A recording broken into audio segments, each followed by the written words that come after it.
Hello and good morning, everyone. It's 1 past 10 a.m. in the morning, and I think we can start.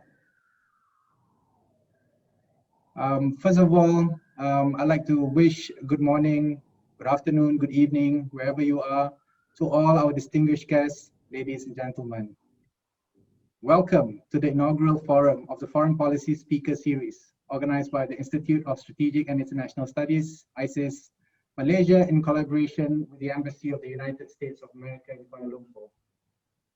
I'm glad to be joined today by Mr. Bradley Hurst, Counselor for the Public Affairs Office at the US Embassy in Kuala Lumpur. A considerable number of you, almost over 400, I've been told, have registered for today's talk on the Biden's administration's global engagement strategy. So I'll keep my opening remarks short so that we can proceed with the reason that we are here for. ISIS Malaysia and the US Embassy have long collaborated in convening events on mutual interests for a long time. In addition to that, the US Embassy has regularly brought distinguished visitors, mostly officials, but also scholars to ISIS Malaysia for discussions with Malaysian thought leaders and policymakers. This is indeed a privilege, and we are thankful that the US Embassy, like a number of others here in Kuala Lumpur, view ISIS as a partner to providing a space for informed dialogue, whether it is to do with politics, security, economics, or people-to-people relations. And it is so natural that we have come together to organize this Foreign Policy Speaker Series, which will continue for the next 6 months and cover 9 themes, which are global foreign policy, the environment, economics and trade, women's role in peace and security, global public health assistance, human rights, South China Sea, and the implications of cyber policy on national security.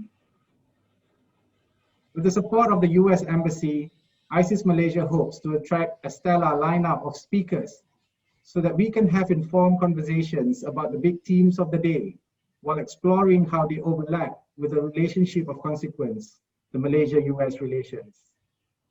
And I'm glad that we are off to a good start this morning in that regard with 2 fantastic speakers. Mr. Murray Hebert, a senior associate at the Center for Strategic and International Studies in Washington, D.C. Some of you may recall him from the days when he was a correspondent here in Malaysia for the Far Eastern Economic Review from 1995 to 1999. He's also the author of Under Beijing's Shadow, Southeast Asia's China Challenge, which was published last year. Also, we have Ms. Elena, whom I guess everybody knows, has always been with ISIS in the past. Now she is also part of ISIS. She's a visiting fellow of ISIS Malaysia. But full-time now, Elena is the Director for Political Security Affairs at the Asia Society Policy Institute in Washington, D.C. I'm sure we'll have an interesting conversation about today's topic. But before we proceed, let me ask Mr. Hurst to say a few words on behalf of the US Embassy. Thank you. Okay, well, thank you, Herizal, and thank you to everybody at ISIS Malaysia for organizing this forum. US-Malaysia relationship is obviously quite important for both the United States and Malaysia, and it's very important that we have opportunities to bring experts together to talk about all the issues that have an impact on that relationship. And I join you in welcoming our 2 speakers today, Marie Hebert and Elena Noor, both very well-known and very thoughtful commentators, and I'm sure they have fantastic perspective of knowing both the United States and Malaysia to the extent that they do. It's only been 3 weeks since the Biden administration took office. It seems a lot longer, but it's only been 3 weeks. But during that time, there's been a lot of developments. We've seen a number of executive orders on national security. The United States has rejoined the Paris Climate Agreement, rejoined the World Health Organization, this week announced re-engagement with the UN Human Rights Council as an observer. President Biden spoke last week at the State Department on his foreign policy vision. In that speech, watching and reading the transcripts, Two things seemed very clear kind of from my perspective. One is the importance of working together with allies, partners, international institutions, and the second was a focus on the importance of democratic values. He also mentioned or stated the United States' willingness to work with competitors and adversaries when it is in our national interest. And we saw that already with the extension of the New START Treaty with Russia for 5 years. At the same time, maintaining our voice on democratic issues, including the jailing of Alexei Navalny in Russia and the crackdown on freedom of expression and peaceful assembly. In terms of China policy, and I'm very much looking forward to hearing what the panel has to comment on that. President Biden specifically mentioned a willingness to work with China on issues that are, or challenges that we're both facing, including climate, but we're going to take a very strong stance towards economic abuses and human rights. So a lot to cover, and that's not even talking about Southeast Asia, where we saw the coup in Burma this past week and calls from the international community for the return to democratic governance. This is all in the context of the global pandemic, which we're now entering the second year, that's impacted so many lives, all of our lives and our economies. So I know everyone is anxious, as I am, to hear from our panelists. Herizal did a great job introducing them. So I think I'll send it back to Herizal and looking forward to the discussion today and the future discussions in this series. Thank you. Thank you, Bradley.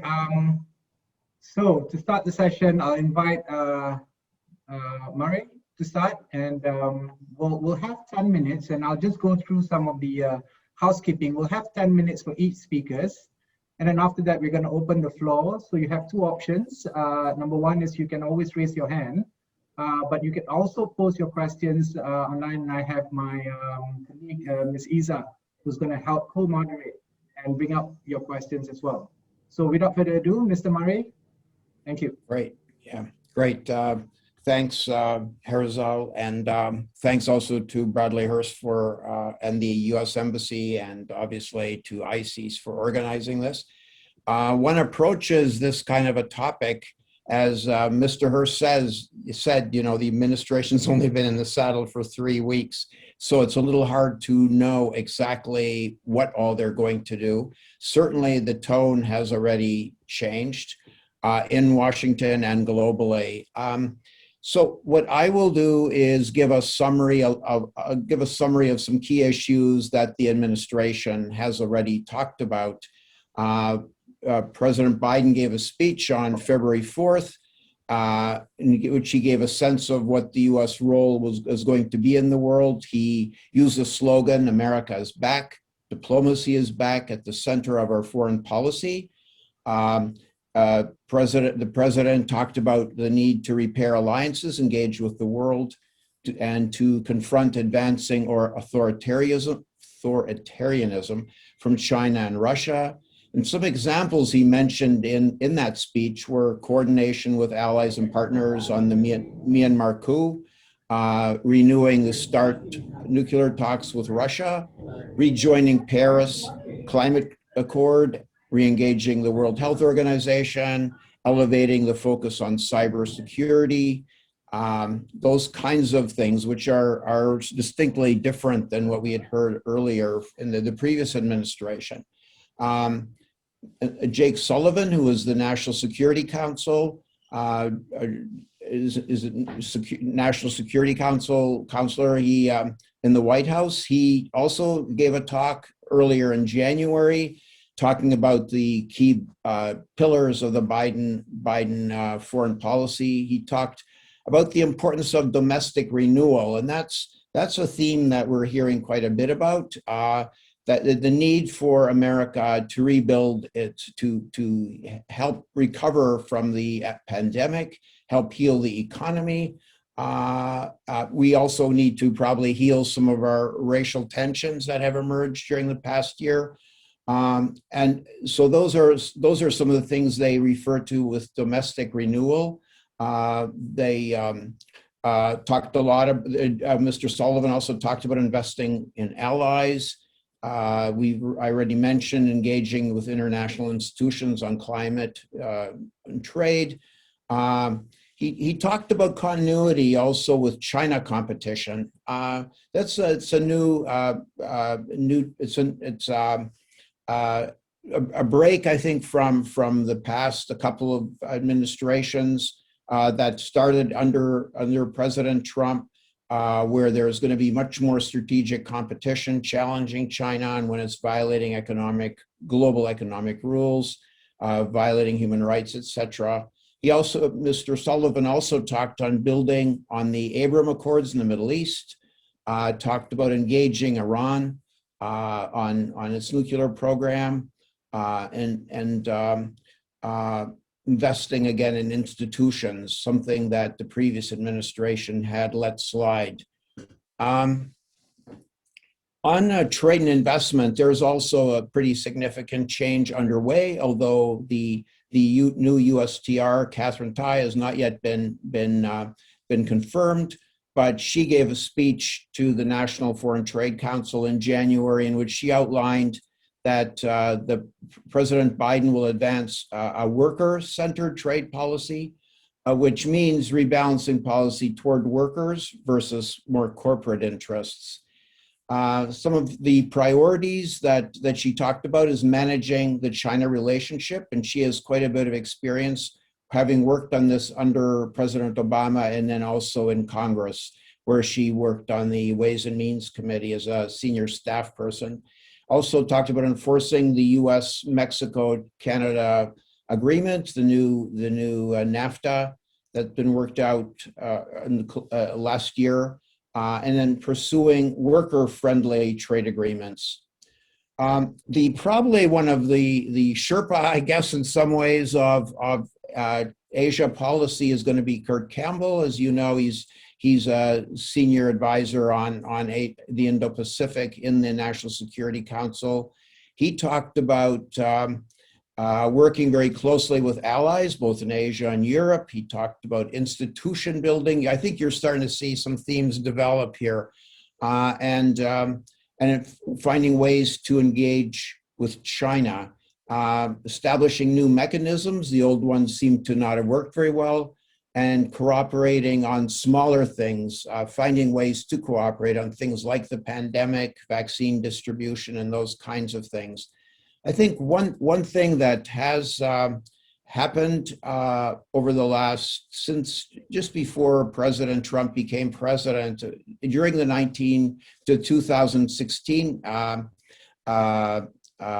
election campaign, it was clear that there was a more protectionist sentiment on trade emerging. President Trump called it America First. There is a growing sense of populism resonating among parts of the Republican base, which has traditionally been very free trade, as well as progressive Democrats who are pressing much harder for labor and environmental provisions in trade agreements than had been pushed earlier. There's a lot of emphasis by the Biden administration on domestic priorities, from healthcare to job growth to wage increases. And President and some of his aides talk about needing to do those things before they launch off on a trade agenda. So it's generally assumed that the trade agenda will not be given high priority in the first year, although there might be some focus on fixing some specific issues.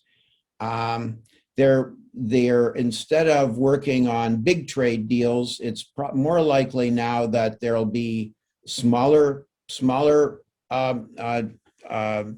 sector agreements, maybe on things like digital or environmental issues. You know, I forgot to look at the time when I started. Can somebody tell me how much time I have left? You got 5 minutes. I only went for 5 minutes yet? Yep. Okay. Wow, going very fast. So some of the other things that Trump that Biden team is talking about is predictability and coherence in policy. That means including better ties among various economic sectors, rather than working them in competition with each other between Treasury Secretary and the Federal Reserve, for example. And then also more intersection between economics and rights, meaning human rights in particular, that's going to be a much bigger emphasis. And much more sensitivity in the selectivity in the application of punitive economic measures. For example, the Trump administration sanctioned, put tariffs on Japan and Korea on steel issues. The current administration is talking of finding other ways to deal with allies than in using tariffs very frequently. So a big emphasis on U.S.-China competition. There's great emphasis on values, democracy, human rights, and this may create this emphasis may cause some potential tensions with some countries like Thailand, run by a military, Myanmar post-coup also now being run by the military, Vietnam, which has some human rights problems. So these countries may get caught in the interagency debates on policy, something that didn't happen very often in the previous administration. I already talked a little bit about sector-based trade deals. Probably, the U.S. is out of the Regional Comprehensive Economic Partnership, obviously. That's an Asia agreement, and then also the CP, the Comprehensive Progressive Trans-Pacific Partnership, which Washington pulled out of on the third day of President Trump's first term. So there is talk now of finding smaller things that the U.S. could do, like I already alluded to, as digital trade, those kinds of things, maybe even environmental issues. So we're still trying to figure out what's going to change in defense policy.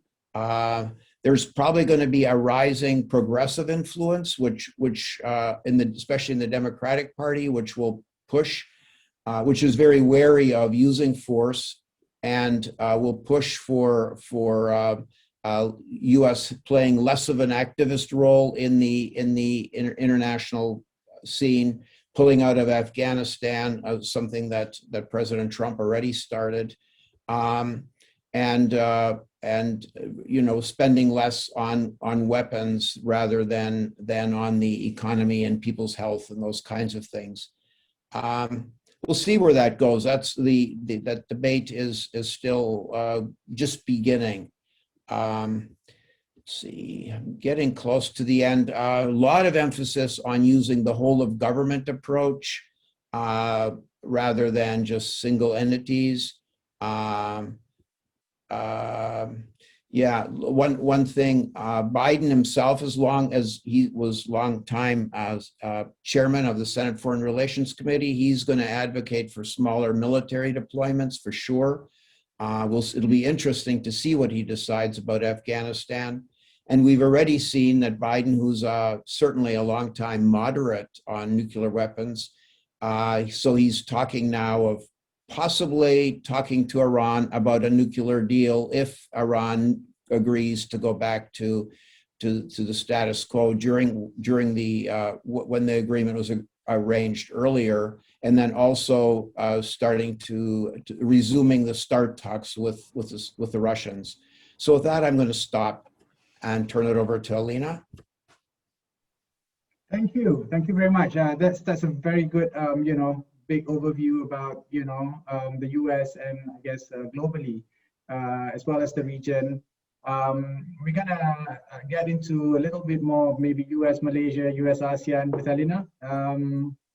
So Elena, the floor is yours. Thank you very much, and thank you very much both ISIS Malaysia and the U.S. Embassy for having me on again in ISIS Malaysia's case for this webinar tonight. Murray has provided a breathtaking survey of the global landscape and how the Biden administration plans to engage with the world. So I'll perhaps confine my remarks to just 3 points. And the first point basically reiterates this idea of tempering our expectations and managing our expectations right now, because we're still not even into the first full month of the Biden administration, as Mr. Hurst pointed out and as Murray also mentioned. So the Biden administration is still in its very early days. We're, like I said, less than a month into the administration since the inauguration, which means that calls to foreign counterparts are still being made, policies are still being reviewed, and we're still learning the details of the administration's policy nuances every day through readouts, releases. We now have regular press briefings again. There was one just today, as well as, of course, social media, mainly Twitter. The good news, of course, is that the core teams at the NSC, State Department, DOD, they all seem to be pretty much in place already. And we have a good sense of how these teams will work. Many of them are veterans of the Obama administration. But again, we shouldn't expect an Obama 3.0 or Obama 2.0, depending on how you want to count his terms, right?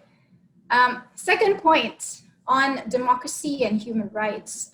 It's true that the Biden administration has almost made it the cornerstone of their foreign policy. They've made many pronouncements on this. Indeed, President Biden himself has declared that the US intends to hold a summit of democracies in his very first year of office. There are commentaries that are being written and floated about what such a summit would look like, or even whether the administration should have such a summit, given the US's own unresolved challenges with democracy and human rights at home, most recently laid bare last year with the nationwide BLM protests, and shockingly to many in America and the rest of the world, during the siege of the Capitol early last month. This administration, though, has been very clear from numerous statements of officials like Secretary of State Tony Blinken, National Security Advisor Jake Sullivan, and the president himself, that they're acutely aware of America's shortcomings, and that America's foreign policy is by necessity a reflection and extension of its domestic policy.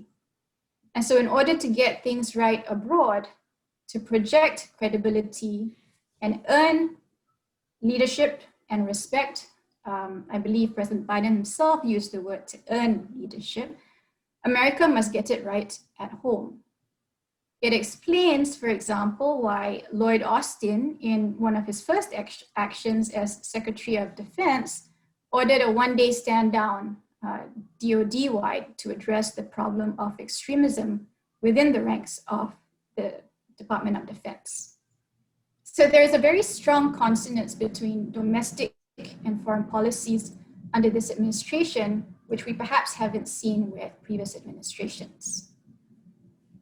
The other point that I'll note about democracy is that because of this leaning towards a more humble and listening approach under the Biden administration, I think that there will be a slight change or nuance in how democracy is advanced in the world. And so, for example, I've heard that there might be a shift from the term democracy promotion to democracy support or assistance, for example. So slight shifts in tone and tenor, which I think encapsulates most of the Biden administration's approach to many issues, where substantively things remain the same, but from a procedural manner, things will be a little more refined. Now, third and final point is, what does this all mean for the US's engagement strategy in Asia and Southeast Asia? Well, I think what we'll continue to see, and this carries on from my point about substantive policy being continued from the Trump administration is that we will continue to see this framing or this narrative of major power competition. The US under this administration has indicated that it will continue to be tough on China. And we've seen this, for example, with statements from, for example, the State Department spokesperson, Ned Price, who described China as a serious strategic competitor, and that the US will only cooperate with China when it's in America's interest to do so, for example, on climate issues. Lloyd Austin has described China as a pacing threat. And we've heard from numerous press briefings in the White House that China will indeed be treated as a competitor. And so I don't think you'll see a back down on the US's policy, strong position against China. I think what you will see is an inclination to reach out to partners in order to confront China when America feels it's in its interest to do so. So again, the approach is going to be a little more diplomatic and a little more cooperative. There were concerns that Taiwan would be sidelined because of charges that the Trump administration would be softer on China compared to the Trump administration. But I think the fact that the Taiwanese representative in DC was invited to and attended the US presidential inauguration sends a strong signal that the US's approach towards Taiwan will continue, though perhaps in a less robust, optimally robust fashion. So it'll be a little more muted, a little more nuanced, as I mentioned. We'll continue to monitor just how tough the US will be towards China in practice. My concern is that charges leveled by people on the GOP, senators like Ted Cruz, that have already called Team Biden being soft on China. Hopefully this doesn't result in an escalation of or a hardening of US policy towards China, which will inevitably reverberate not only throughout the world, but for us in Southeast Asia. I think the concern is that many Southeast Asian countries will continue to be squeezed by major power rivalry. And that's something that the consequences of which we are not looking forward to. I think with India, there are expectations on the Indian side that relations will be closer because of this major power framing and the competition perceived from China by both India and the United States. Secretary of State Blinken, there was a readout today from his conversation with the External Affairs Minister, Jaishankar. Not much was said about internal developments in India, despite the Biden administration's commitment to democracy and human rights. What was discussed instead was about extending cooperation with India, expanding cooperation through mechanisms like the Quad. Finally, I'll say that closer to home, what we've seen is these fairly anodyne calls with Southeast Asian counterparts by Secretary of State Blinken, but also Jake Sullivan, the National Security Advisor. What was notable, however, was in Jake Sullivan's call with his Thai counterpart, he had expressed concern over recent arrests of some Thai protesters and several lengthy, less majestic sentences in recent weeks. And I think that's the most that you've seen in terms of sort of a light rap on the knuckles from the US when it's come to Southeast Asia relations. Calls with Vietnamese as well as Filipino counterparts have been pretty moderate and bland in a way, which is good. And so I don't think we'll expect to see anything dramatic. The exception, of course, is and has been for the past week or so, Myanmar. And Myanmar, of course, has popped up early and unexpectedly on the US's foreign policy radar.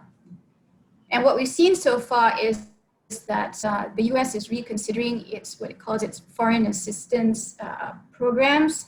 It hasn't ruled out sanctions, but has indicated an interest in working through a whole of government approach. Murray talked a bit about this. And the US, under the Biden administration, is also keen on working across the bipartisan divide to come up with some creative approaches to censure the Myanmar military. And of course, the Biden administration— Elena, sorry, could you wrap up? It's one more sentence, Sure. that's it. Indicated an interest to also talk to international partners. The net effect, I think, is going to be that there will be very little leverage the US will have with sanctions, because basically the Myanmar military has been sanctioned out by the United States, and there is almost no military-to-military relations taking place between the US and Myanmar right now. I'll stop here. Thank you.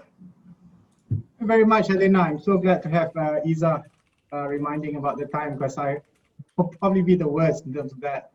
Okay, so to start the question and answer session, I thought that maybe, I could basically throw two questions, each for Mr. Murray and Elena first, and then we're going to open it up, and then Ms. Isa, my colleague, is going to pick up some of the questions and read out two questions at a time for the speakers, and you may respond. Okay, so my first question, I guess this is more to Murray. You mentioned a couple of times that the US, this administration is probably going to have a little bit more focus on the smaller things when it comes to the trade sort of like arrangements. And I was just wondering, and this is basically a general question. I was just wondering, but the US is a major power. It is one of the biggest trade partners across the world. How far do you think the US can afford to basically delay its projection or its sort of like stand on some of these big sort of like free trade agreements or negotiations that's ongoing? Because obviously, number one, it will impact the direction on where this trade agreements is going to go, and secondly, it will definitely impact the US in terms of its own sort of like trade perspectives and involvement, as well as the countries that are involved in these trade agreements and their relations with the US. So that's the first question. The second question is probably more to Elena. And you've also spoken about, the US, sort of like, the US and China and this rivalry, this competition. What I find actually quite interesting is that we seldom hear about US-China relationship in talks that is more involved the US than with China. You don't normally talk about China-US relationship. Obviously there is a, we all know there is a competition between China and US as much as there is a competition between US and China. But I just feel that at times the focus to China is very high and deep in the US compared to China or in China. And normally when you have conversations or discussions with the government in China, they'll be more keen to talk about China's relationship with the world, not singling out the US or not singling out the UK, the Euro. I mean, if there are questions posed about that, yes, but we often get sort of like, very general answers about it, and they'd like to focus more about, China's position and China's trade and China's relationship with everyone, not just the US. So moving forward, the question is, and especially this might impact, the relationship in Asia. Do you feel that in the past that the US have given too much attention on this competition and this rivalry between US and China, and has forgotten that,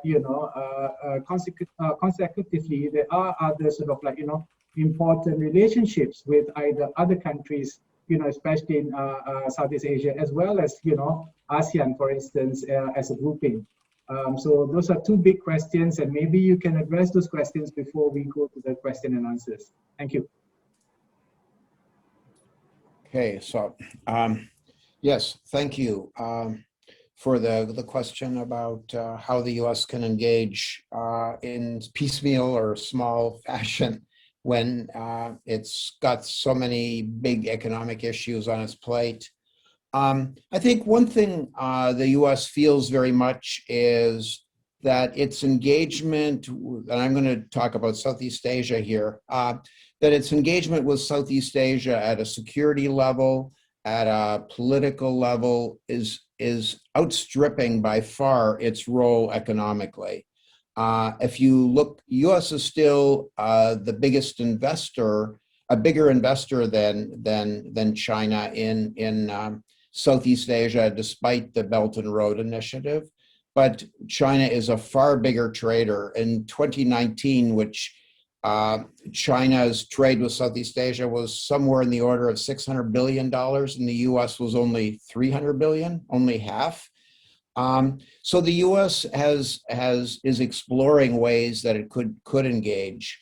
Are there things, could it get more involved, for example, in infrastructure, which is of course difficult because the US is not a big, hard infrastructure constructor. That's long been taken by the Chinese, Koreans, and Japanese. But the US could get more involved in more soft infrastructure, education, IT, digital, various digital things. But the US is now out. The reason I talked about doing small things is because the US is really out of the major trade agreements that have been negotiated. The CPTPP, it pulled out under President Trump, and that's got 4 Southeast Asians, and then of course others, but it's got both the UK and China now talking about wanting to join the CPTPP. We'll have to see how that goes. And then also RCEP, which of course the US is out of because that's in Asia, ASEAN plus 5 now regional partners. So the US realizes it can't jump into a big agreement that's already existing. But on top of that, it would be very difficult for the US because trade agreements need to be ratified by Congress. There is very little chance that a big agreement could get ratified now. The US, Mexico, Canada agreement was tough enough. And so that's why it is looking at little things. It's not because they're good enough, but it is a way to start talking. For example, the US has been working on a digital agreement with Japan, a digital agreement with Singapore. Maybe that could be built on. You could add in other countries that are very big in the digital space, like Malaysia, like Thailand, like Vietnam, that's why they're trying that. It's not because they think it's good enough, but maybe that's the only thing they can do right now.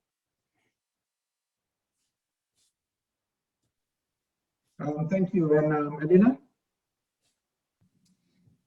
Yeah, Herizal, thanks for that really important question. I am trying to figure out whether I should rant or whether I should do this with a little less emotion. And so I think I'll go with the latter for everyone's sake. As a Southeast Asian in the US, it really gets very aggravating, and that's an understatement, because the sole and primary and overwhelmingly dominant focus of anything related to Asia in Washington or even in Hawaii, home of Indo-PACOM, is China. You can talk about Laos, you can talk about Indonesia, India, Japan, Korea, pick your Asian country and it will still be about Asia. You talk about a European country and it will still be about China. I'm sorry, did I say Asia before? I meant China. And so everything revolves around this competition framing with China.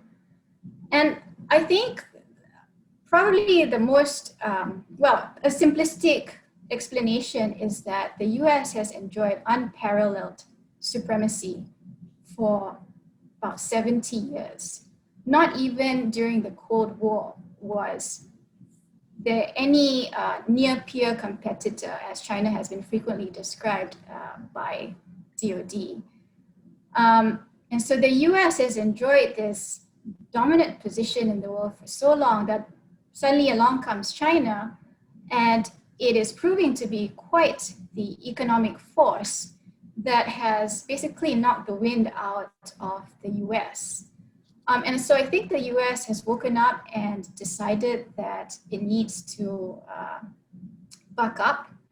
And in some cases, it's actually a little behind. And so this rude awakening that the US has enjoyed has resulted in the rest of us having to be relegated to everything beneath China. And so the short answer to your question is yes, there is an overwhelming focus, too much focus on China, and the US has to constantly be reminded that there are other countries that exist in the world, and they do exist not solely because of China either. And so I think what you find is that for us in Southeast Asia, we've gone through this a number of times already. The US only becomes a focus Southeast Asia only becomes a focus for the US when something happens that threatens the US's interests, which is fair enough. We saw this in the early 2000s after 9/11. All of a sudden, Southeast Asia was the second front in the war against terrorism. And focus was, zoomed in on Southeast Asia. And now Southeast Asia is important again because it is in the strategic crossroads of the US-China competition. And you're right, China doesn't take the same narrative, very smartly so, because whether or not it feels the same way, it at least makes a pretense of thinking that other countries matter for their own sake. So I said I wouldn't get emotional about that. And this is my take at an unemotional assessment of how the US feels about China and the rest of the world. Thank you, Elena. Wonderful. Okay, so I'll just have to, warn the both of the speakers that we have a lot of questions, and my colleague Ms. Iza is going to help, moderate this question and answer session. So we're going to read some questions to you, and it's going to be a pair each time, so that you would not get confused if we're reading too many questions and then you get to respond. And I think if we have some hands in between the questions, then we can allow as well one or two sort of participants to ask the questions directly. But can I warn as well, participants, please ask a question and not make a presentation. So if you do that, we'll probably cut you off because we are pressed for time. Okay, over to you, Iza. Thank you. Thank you. Just as a quick reminder as well, some questions will it will depend on the length and everything, and some of them may or may not be combined for to build a more nuanced answer rather than a simple yes or no.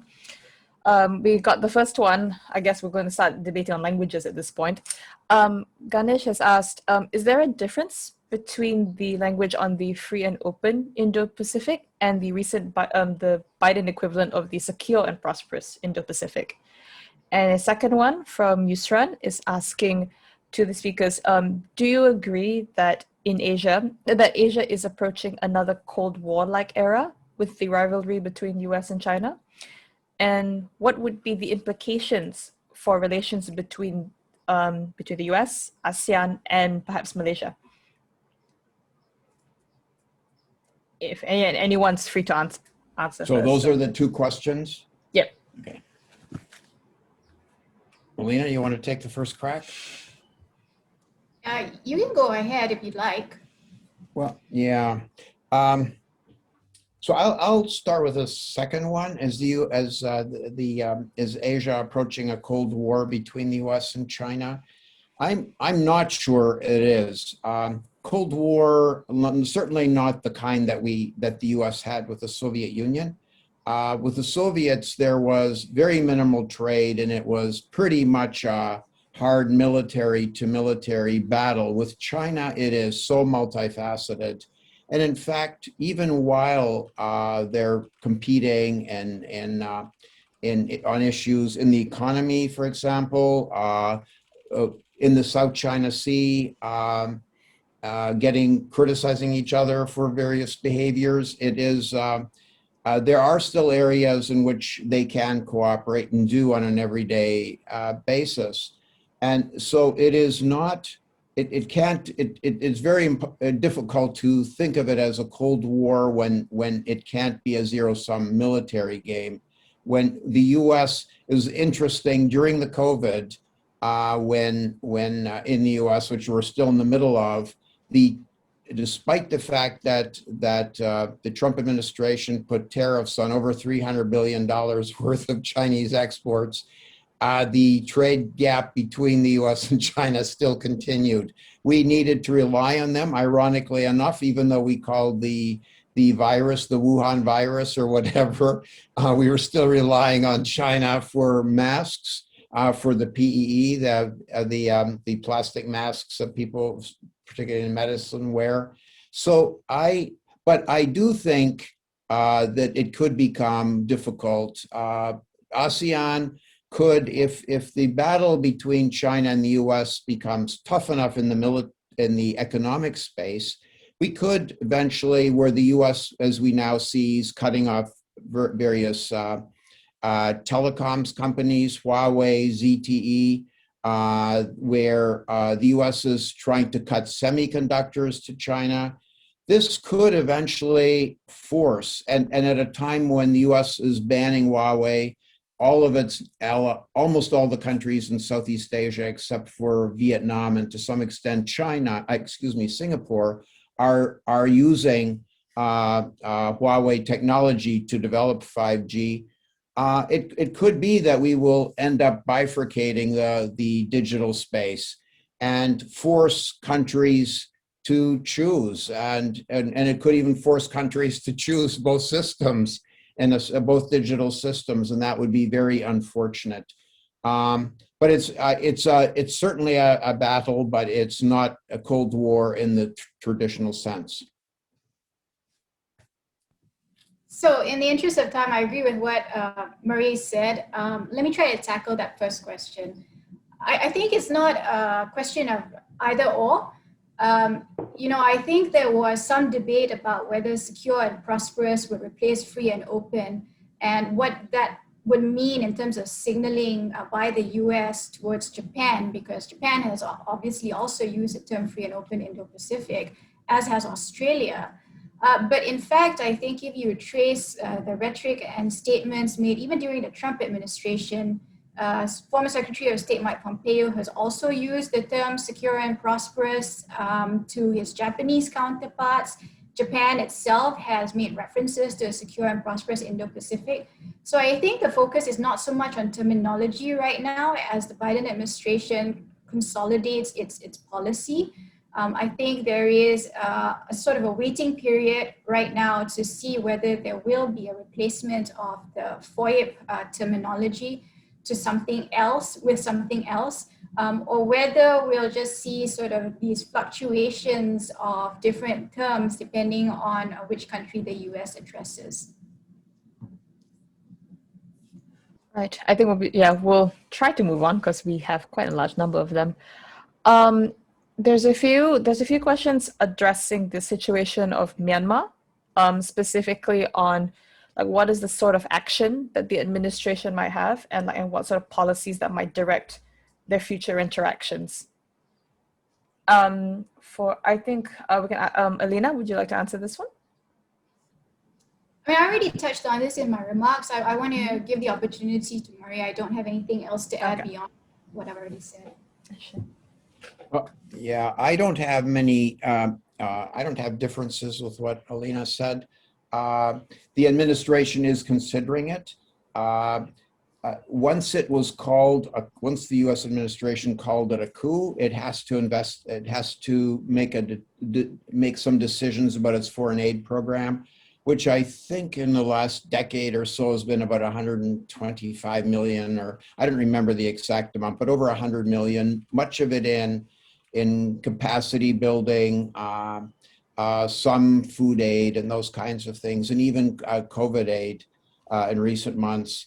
In terms of so as Elena said, there is no real military to military ties, so there's no military training of Burmese in U.S. institutions. There is no exercises, those kinds of things, even minimal dialogue. It happened occasionally a little bit early on when this reform started in 2011, 2012, but that really totally ended with the Rohingya crisis in 2017.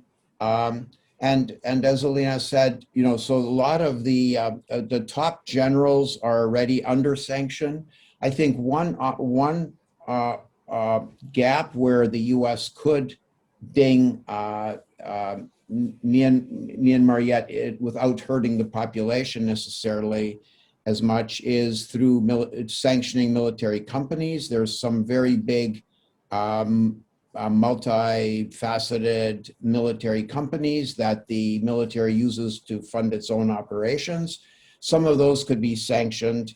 Already no US companies or most international companies stopped working with them. And you might have seen Kirin Beer from Japan stopped its beer production cooperation last week, earlier this week rather.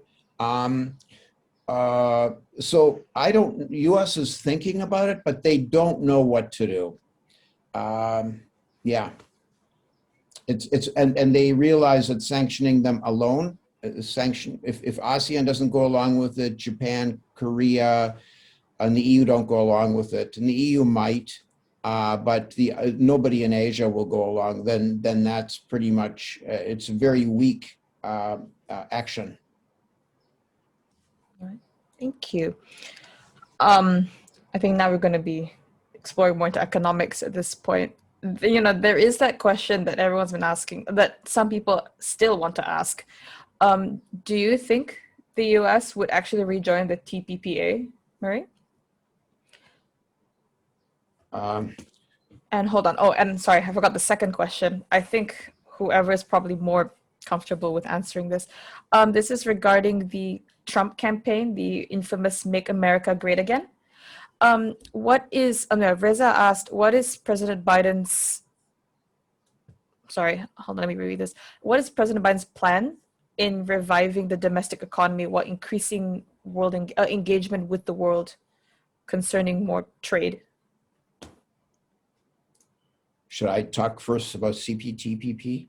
Sure. It's quite a brief answer. Okay. At this point, the Biden administration has said that it will not even consider rejoining the CPTPP until it's got the COVID under control, the economy back on its way to health, people getting to have their jobs, and so we're with only less than 10% of the population having been vaccinated, we're still most of this year away from COVID getting under control. And I think it'll take probably much of the year for it's not like the economy isn't growing, but there's whole sectors that have been hit very hard with by unemployment, and those people have to be put back to work. And until then, I don't see them rejoining TPP. And the question actually is, would the former TPP members take them back? Biden says, if I join, we have to insist on rewriting some of the rules, especially on environment and labor. And the existing members of the CPTPP might tell them to go jump in a lake. I'll second that, not the jumping in the lake part, but I think there's a real reluctance to renegotiate or relitigate the CPTPP as it's written now, despite the enthusiasm, I think, still for the US to join the CPTPP. My organization has proposed kind of a sectoral trade approach that the US might have like these smaller deals with some CPTPP partners, perhaps in digital trade or the green economy. And that might be a stepping stone to rejoining the full agreement at some point down the road. On Biden's plan to revive the domestic economy, I think what we've seen is this Buy American Act.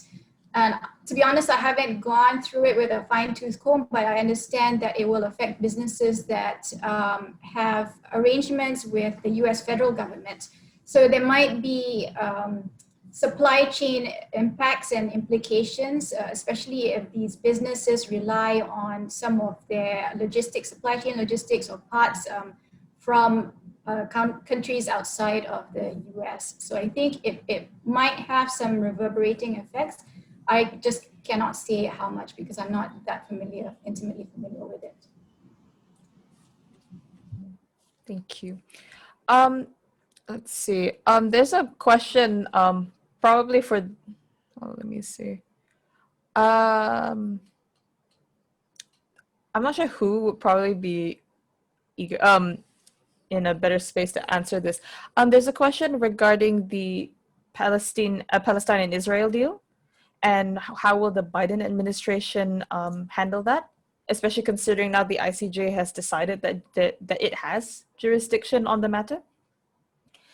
And the second question, I think for I'll ask Elena this one. How do you think the Biden administration will treat the current government in Malaysia, given circumstances that they came into power, i.e. the Sheraton move and its imposition of the emergency decree?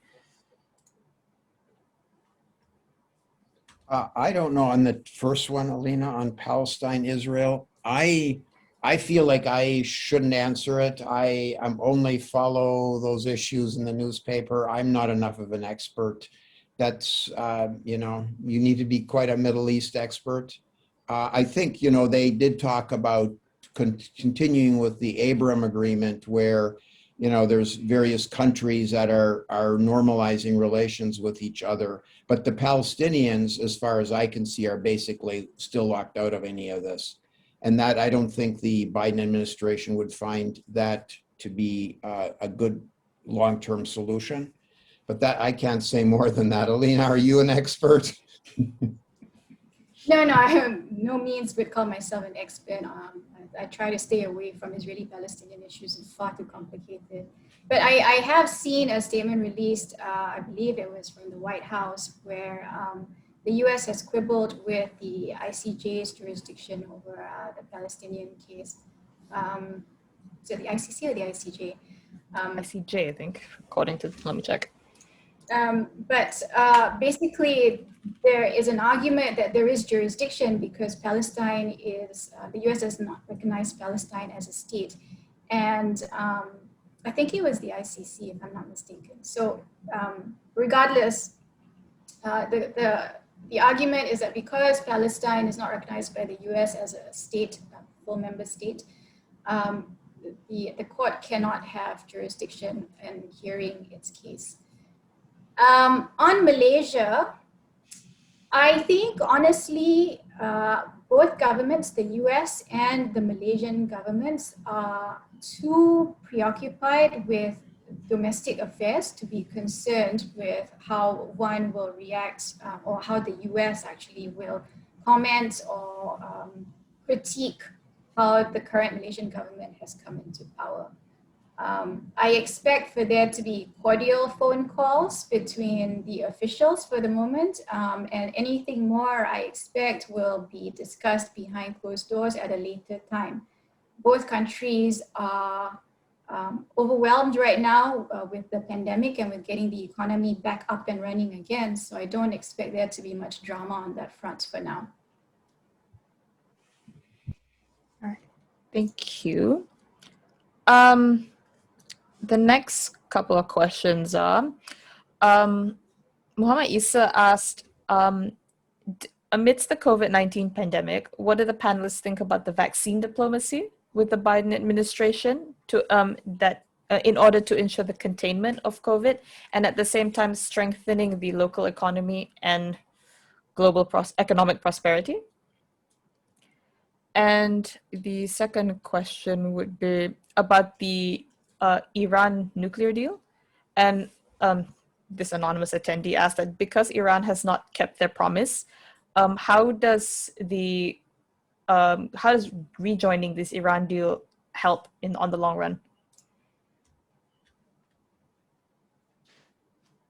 I can talk a little bit about the COVID. There's not a lot to say about that yet, but the US has joined COVAX, rejoined COVAX, or joined COVAX, and then rejoined the World Health Organization. At this point, we don't quite know exactly to the extent to which it will contribute. I'm not sure I've seen figures that they've announced, but the US recognizes that it needs to, and that's one of the big pushes of the Biden administration, which I alluded to. It needs to rebuild institutions, global institutions like the WHO, and that would also include cooperating more zealously with ASEAN and participating more zealously with the ARF and the East Asia Summit, which the US had sort of only played on and off roles during the Trump administration. The US has said it's going to name an ambassador to ASEAN, which the Trump administration did not do.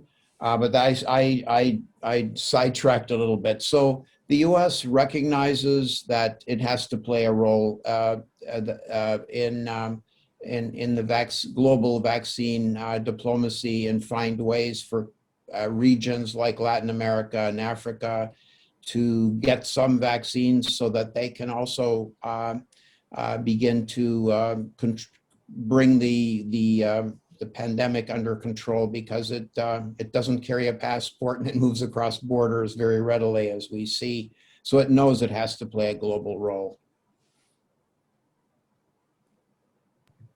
On the JCPOA, again, I'm not an expert in this region, but what I understand is that, well, first of all, I think you can argue who tore up the agreement to begin with.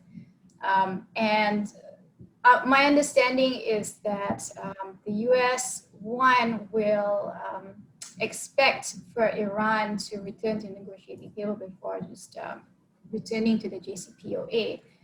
And two, that it will consult with regional governments, including Israel and some of the Gulf countries, on next steps with regard to Iran. And so I don't think this will be solely a bilateral issue. It will include regional powers as well, because there are interests and stakes for all these different regional countries, particularly because of the Abraham Accords. And so I think this is a wait and see moment for developments in that particular part of the world. Thank you. Let's just clear that. Thomas has asked, can the speakers comment on how the promotion or support of democratic and American values might be received in Southeast Asia, considering it's seen a broad and significant regression of democratic values and institutions since the onset of the pandemic? And this one's, this is going to be quite a take, I guess. What would the Biden administration's attitude and approach towards Malaysia in terms of modern day slavery, i.e. rubber gloves, palm oil, etc., and Malaysia's poor record on anti-trafficking issues? If we are downgraded to tier 3 later this year, will the Biden administration exempt Malaysia from sanctions like the Obama administration did?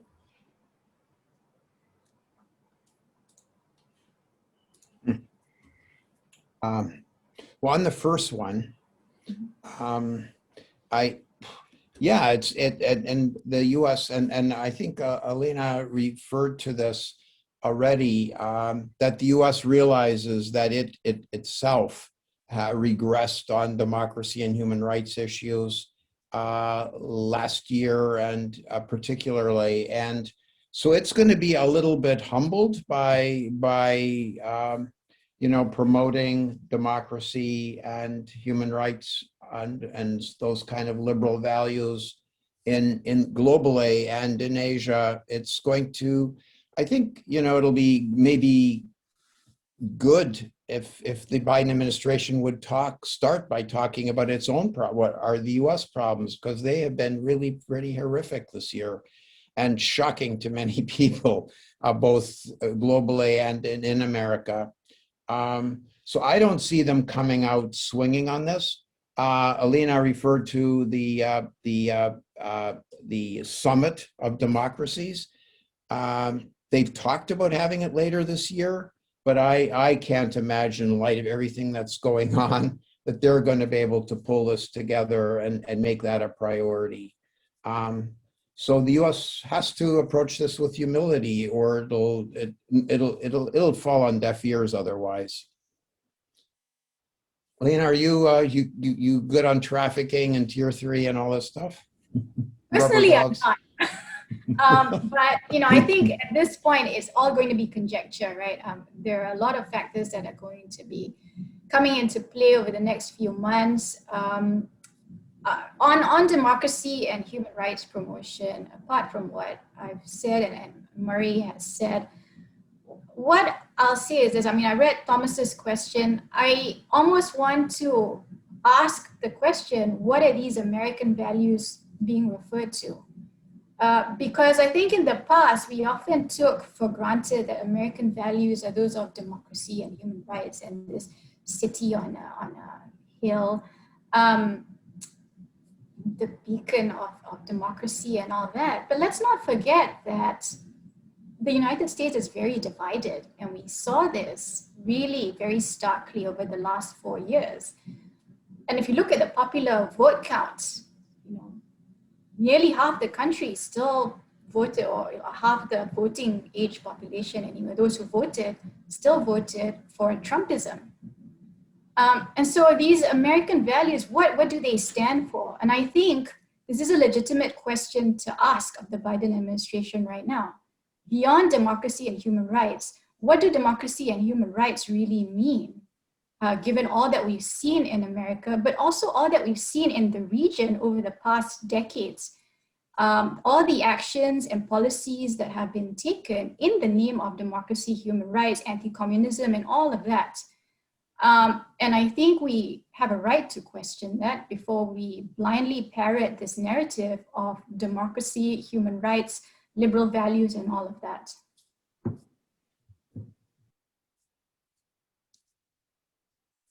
Anyone willing to take a crack at the palm oil or the supposed modern day slavery issue? I don't feel comfortable. I've seen references in the Malaysian media, but I don't know enough to comment on it.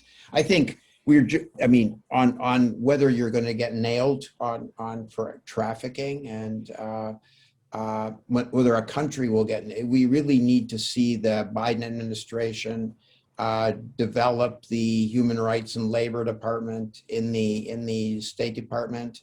And figure out what it wants to, what it wants to, how it's going to emphasize these things. It's going to have to work with Congress to figure this out. It's going to take a while. So I think this year it'll be probably a little quieter than it might be a little later on.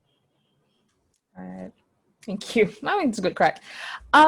Just to anybody, since we're wrapping up the last couple of more minutes, because we are planning to end this in about 11:15 or so. Would any of the participants like to ask, like our press or media would like to ask a question via voice or raised hand function? If they are, you're welcome to. I don't see any. Okay. Thank you very much, Isa, and thank you for everyone for posting the questions. I'd like to sort of maybe invite both speakers to give maybe a few minutes of some wrapping up remarks before we end the session today. Thank you. Wow, you don't think we're talked out already? Elena, do you want to kick it off? Sure. I will just reiterate my points about it's a rather cautionary point, and that goes to for all of us in Southeast Asia as well, because we tend to sometimes take on this US-China narrative as well when we apply our own analysis to our home region. And I just want to caution us against doing that because it robs us of our agency in dealing with the major powers. So in reading all these commentaries and analyses, we have to be very careful about what we take on and understand that we in Southeast Asia have lived with this rivalry of imperial powers, past, present, and will have to continue to do so in the future. And we will need to be very cognizant of how we think about things, how we navigate these rivalries, and carve a place for ourselves, because the future, our future or futures, lies with ourselves. And we cannot afford to just take on these simplistic and binary narratives at face value. That's really good, Elena. I agree with that. I think it will be, I think there's a pretty good chance that Southeast Asia in this administration gets recognition. I know it sounds cheesy, it's not quite what I mean, but that they will notice that Southeast Asia exists separately from China.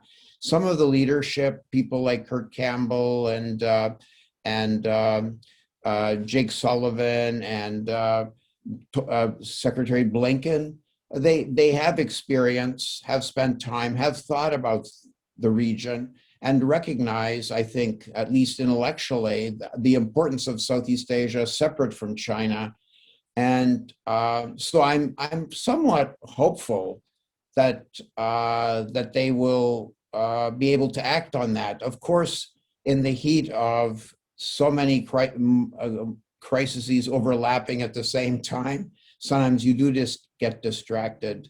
But I think, like Elena said, you know, Southeast Asia does have agency. And one of the things that bothers me sometimes is Southeast Asia just waits back for the US to recognize what Southeast Asia wants and needs. And Southeast Asia, you know, should push for what it wants, not expect the Americans to figure it out, because they're, especially now, but even usually, are very distracted. And Southeast Asia is important. I spent many years here. I think it's the most important part of the world. So I'm more power to you. And but I think it's important that Southeast Asia also finds common ground. I know it's hopeless. It's very diverse population, ethnicities, religions, political systems, standards of living. But it's important that there a common Southeast Asian voice, I think, be found to talk to both China and the United States, who like to deal with countries in the region individually. Then they divide and conquer, and you don't end up getting what you want for the region. So I'd recommend the Southeast Asians get together and figure out what they believe in common, and push the Americans and Chinese both to be more respectful of, and give them their due, and recognize their importance economically and strategically, etc. Thank you for the opportunity. Wonderful. Now, really, thank you very much to both speakers for sharing your thoughts and opinions. You know, this morning, it's still morning here in Malaysia. And, you know, thank you for attending, to everyone, and participating in this session. Again, you know, thank you very much to Team US Embassy in KL, Bradley Hurst, Riaz, Roha, you know, my sincere sort of like, you know, thanks to my own team at ISIS, Shariman, Iza, you know, for pulling this together. And, you know, we'll see you soon in the next series. And to that, you know, I thank you everyone again for attending. Thank you to the speakers, and have a wonderful week ahead. Thank you very much. Bye-bye.